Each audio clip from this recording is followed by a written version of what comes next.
This isn't just a shocking story, it's a quiet warning. We don't share it for views, but so you can learn from their mistakes and never repeat them.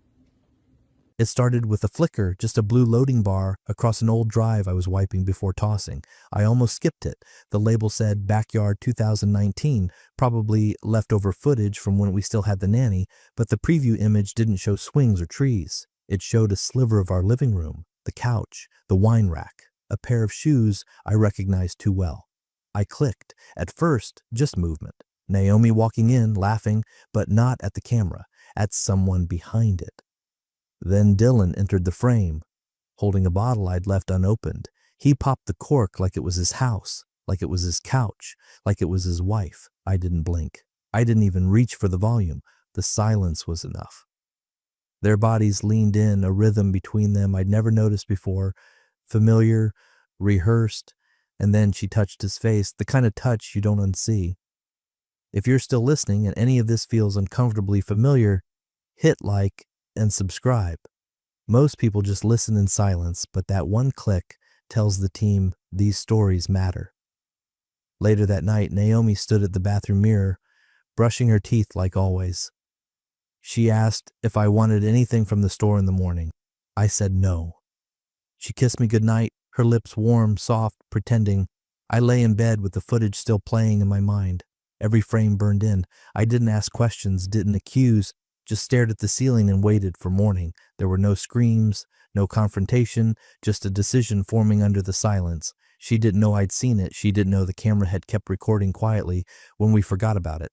And she definitely didn't know that this wasn't the end of the story. It was just the first scene.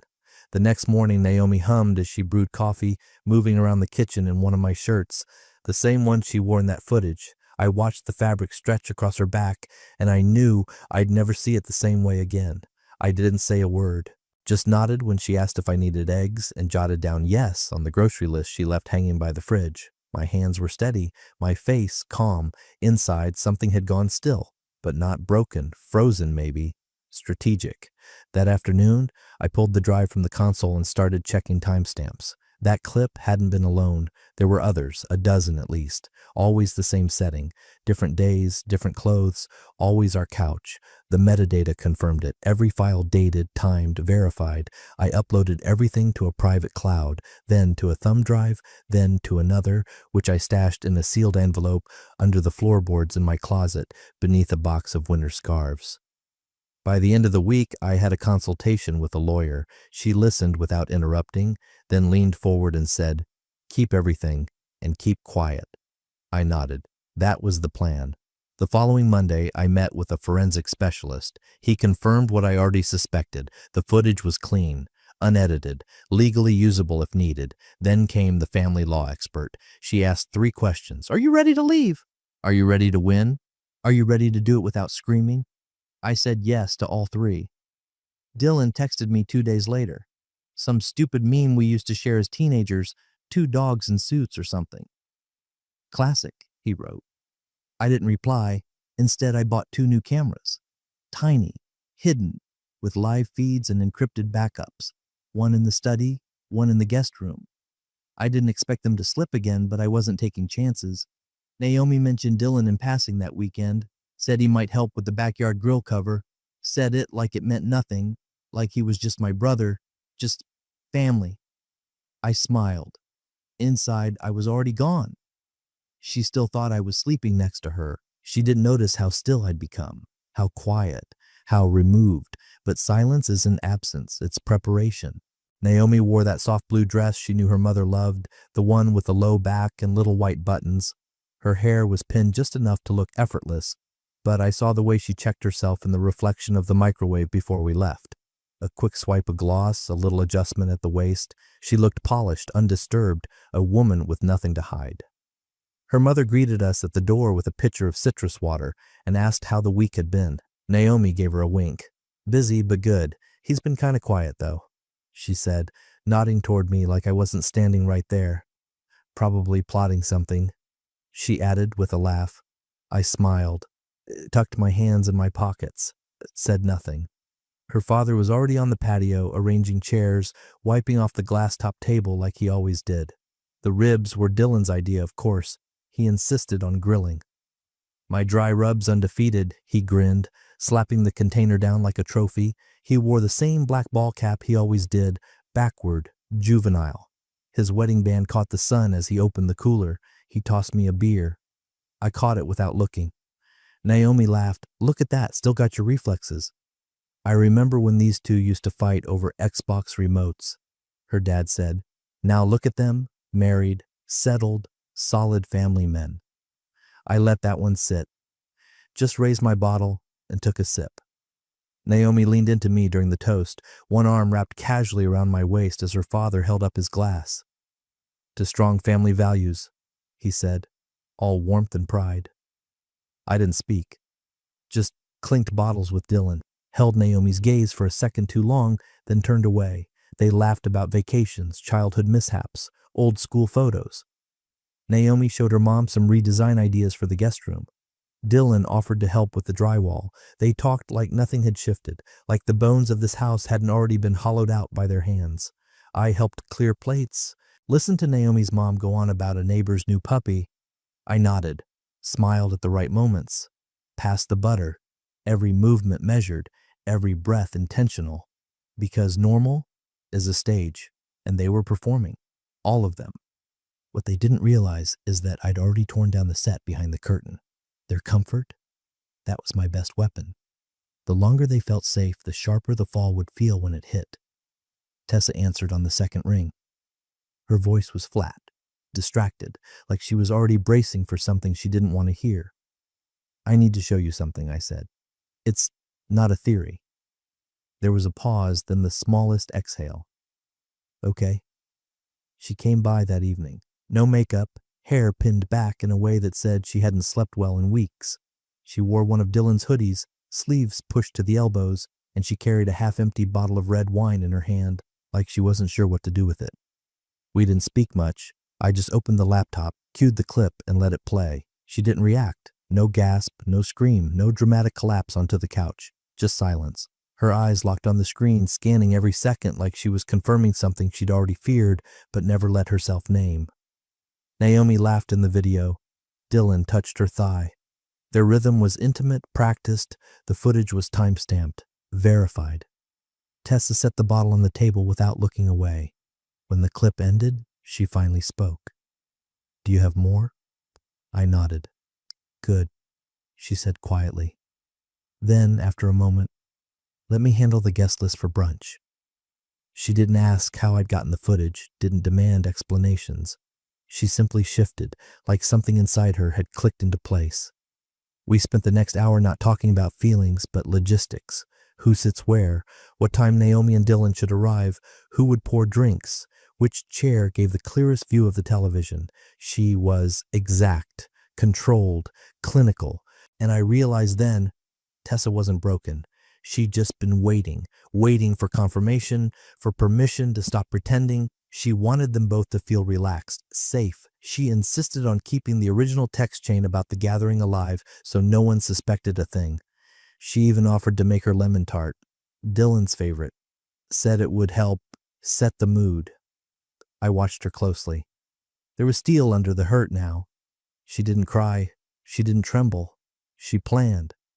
When she left, she didn't say goodbye, just looked at me with that same steady expression and said, "Make sure the sound is off. Let them hear themselves in their own silence." Then she closed the door behind her. The team had grown by one, and the trap was nearly ready. The sunlight poured through the back windows like it was trying to cleanse the house. A soft breeze passed through the open sliding door, carrying the smell of grilled ribs and lemon zest. Naomi fluttered around the kitchen in a white wrap dress, laughing too loud, fussing over herb garnish like she was on some cooking show. "You look radiant today," her mother said, adjusting her scarf. Naomi beamed and kissed her cheek. "It's just brunch, Mom." Dylan showed up 15 minutes early with a six-pack and a bag of ice, like the good son-in-law he pretended to be. "Figured I'd help set up before the crowd rolls in," he said, slapping my shoulder like we were still boys building forts in the backyard. I nodded, took the bag of ice, and turned back toward the kitchen. I didn't look him in the eyes. Didn't need to. Tessa arrived next, alone. She wore a soft blue blouse, no jewelry, her hair down, no fanfare. In her hands, the lemon tart, perfectly golden, perfectly centered in its glass dish. Dylan's favorite. "You're early," Naomi said, surprised. Tessa smiled, wanted to make sure the whipped cream stayed firm. Naomi laughed, but it faltered just slightly. Just enough. We all moved through the motions like good actors. Plates were passed, bottles opened. Naomi's father held up his usual toast. To family, real ones. Everyone raised their glasses. I stood and nodded. My heart wasn't racing, my palms weren't sweating. I was colder than I'd ever felt, sharp and clear like cut glass. When the plates were full and the room had quieted under the weight of full stomachs and second pours of wine, I stepped toward the TV, lifted the remote from the mantel, pressed one button. The screen flickered to life. A frozen frame appeared. Naomi, on the couch. Her hand, mid-motion, Dylan's blurred shape just entering frame. The timestamp glowed in the bottom right corner. Bold, undeniable. For a moment no one moved. The sound was off, just like Tessa said. But it didn't matter. The silence in the room was deafening. Naomi's fork slid off her plate and clattered against the china. Her mother blinked slowly, eyes narrowing. Her father sat perfectly still, hand frozen, mid-sip. Dylan stared at the screen, then at me, then at Tessa. No one spoke. I didn't look at Naomi. Didn't need to. I could feel her body lock up beside me, feel the heat leave her skin. I left the still frame on screen. No motion, no sound, just the undeniable image, proof, frozen in time. Tessa reached for the serving spoon, calm, measured, the lemon tart untouched in the center of the table, and in that quiet, I saw it. Every person in the room realized at the same time that nothing was going back to normal. The first sound was the chair legs dragging. Naomi's father didn't say a word as he stood, slowly, hands planted on the edge of the table like he needed the wood beneath his fingers to keep steady. His eyes never left the screen. His jaw clenched. His face had gone the color of ash. Naomi turned toward him. "Dad," he held up one hand. A small gesture. Final. Then he stepped back, walked to the edge of the patio, and faced the lawn. Not to admire the view, just to breathe. Tessa stood next. No hesitation, no emotion.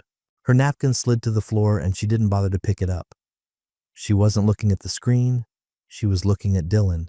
He was already red, not angry, caught. His mouth opened, but no words came. His fingers twitched toward his collar, like it was choking him. "Don't," Tessa said quietly, before he could speak. Naomi was pale now, but her hand still darted toward the remote. It wasn't there. I'd slipped it into my jacket the moment the screen lit up. I didn't even glance her way. "Turn it off," she hissed, voice low, trembling. I didn't move. Silence pressed into every corner of the room. No birdsong, no distant traffic.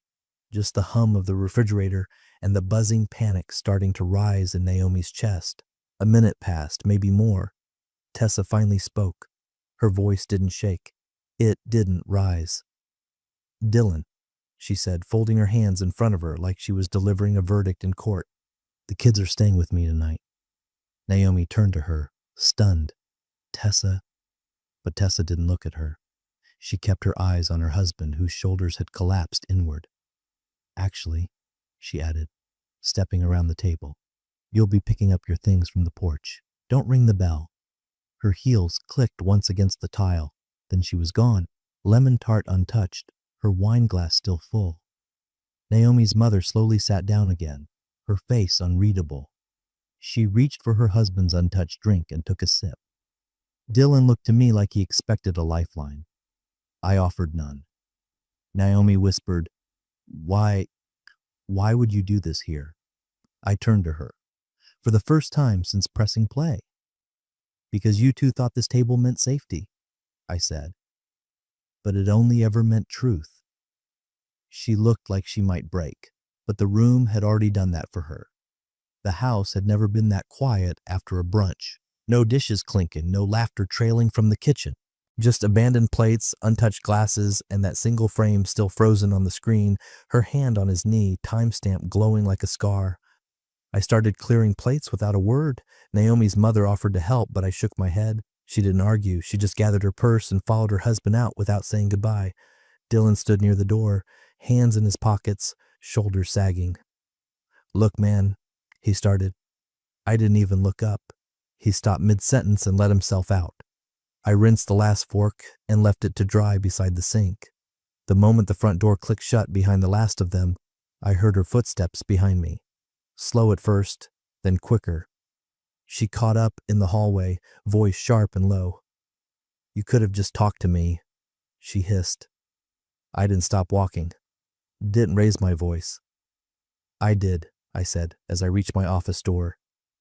The key clicked in the lock. "You just didn't listen." She stood there, arms folded, trying to find her angle. "You ambushed your own family, publicly. What kind of man does that?" I turned the knob, pushed the door open. Didn't step inside just yet. The kind that's done protecting people from their own choices. She reached for my arm, fingers brushing fabric. I stepped back. A clean, firm movement. No drama, just distance. Her eyes welled, but I didn't flinch. "I filed," I said. "You'll be served Monday." The words hung in the air like smoke. Naomi stood there, mouth parted, still trying to script a version of herself that might undo the footage, undo the silence that followed it, undo Tessa, her parents, me, but none of it bent. I stepped into the office and closed the door behind me with a soft click. She didn't knock, and I didn't check if she was still standing there. Some endings don't need punctuation, they're just done. By dawn Monday, the machine was already turning. My attorney had the documents ready. A quiet man, older, polite, but he moved like a surgeon. Precise, fast, thorough. By 10 a.m., the joint accounts were locked. Every card flagged, every transfer held for review.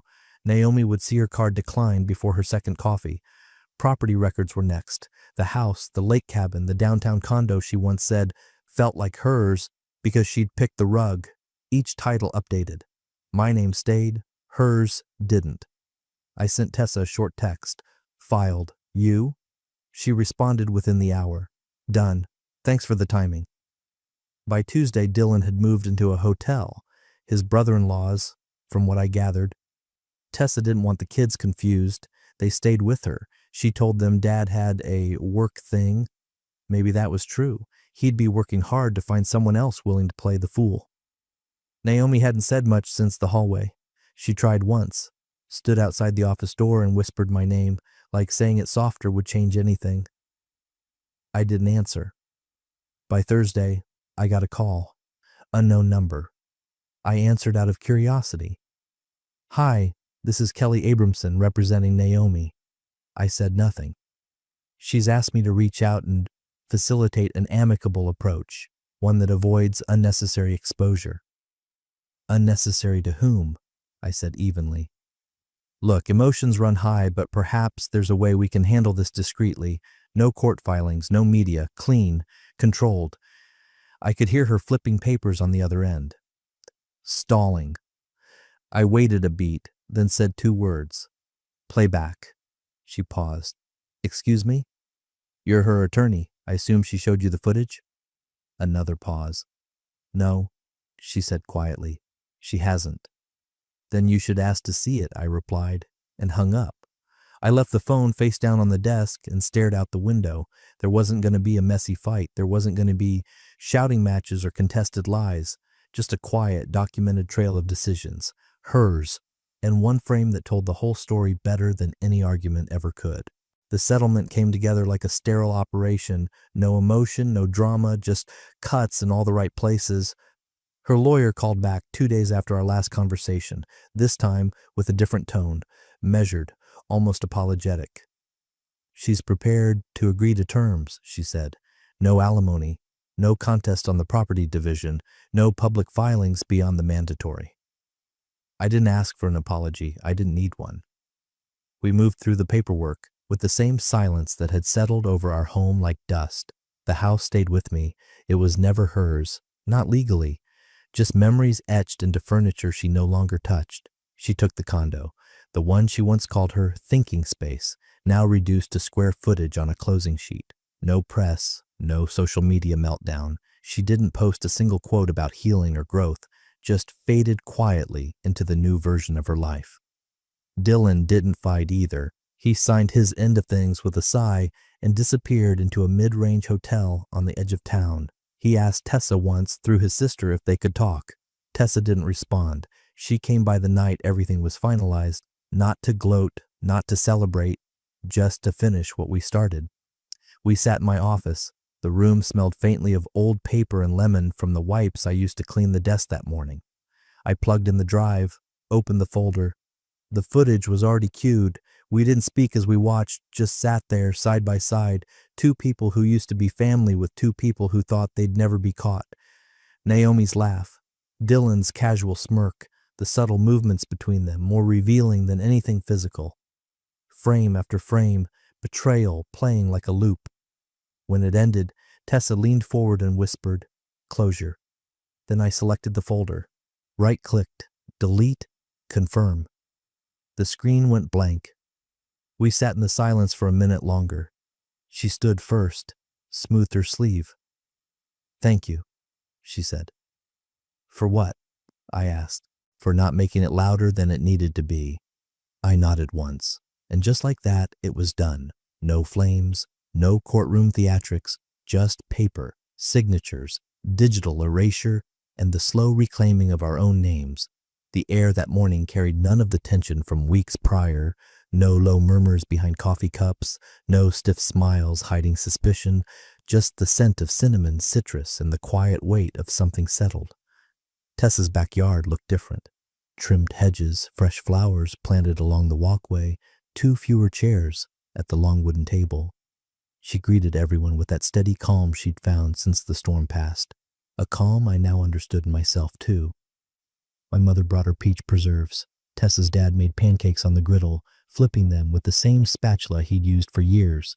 The kids ran barefoot through the yard. Their laughter had returned, lighter now, not trying to prove anything.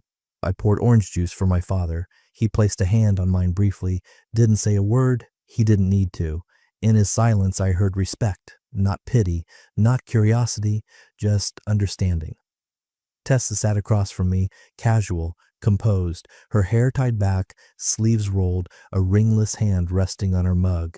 We made small talk with her cousin about hiking trails, joked with my sister about her dog's latest misadventure. Nothing forced. No one mentioned Naomi. No one brought up Dylan.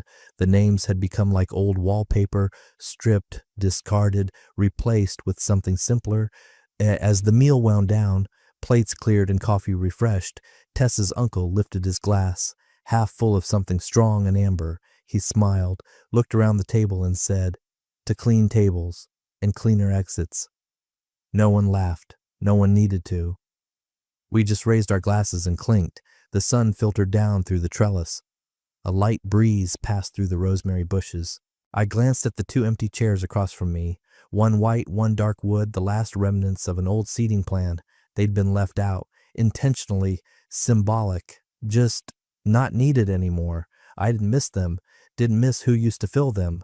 Later, as people packed up leftovers and exchanged weekend plans, I stood near the door with my coffee and watched the way the light shifted on the floorboards. A small moment, unremarkable to anyone else, but to me, it felt like the final click of a lock turning. Some people think silence means forgiveness, but sometimes it's just the sound of doors locking behind you.